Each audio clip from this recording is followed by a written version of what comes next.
ကျွန်တော်နဲ့အတူတရား3မိနစ်လောက်ထိုင်ကြည့်ရအောင်ပထမဆုံးခန္ဓာကိုယ်ကို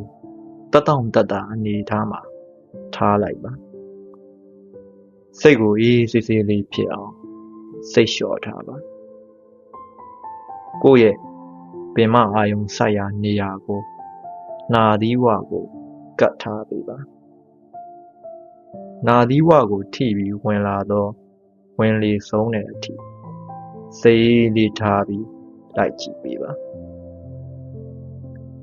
နှာသီးဝကိုဖြတ်ပြီးထွက်သွားတော့ထွက်လေဆုံးတဲ့အထိစိတ်လေးထားပြီးလိုက်ပါကြည့်ရှုပေးပါအကြားအာယုံအနံ့အာယုံအသွေးအာယုံများဖြစ်ပေါ်လာပါက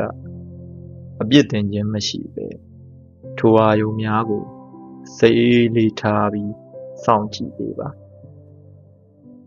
၎င်းအာယုံများငြိမ်သွားသည်ကိုတတိထားမိတယ်မိမိပင်မအာယုံရှိရာနာသီးဝကိုပြန်လာပေးပါ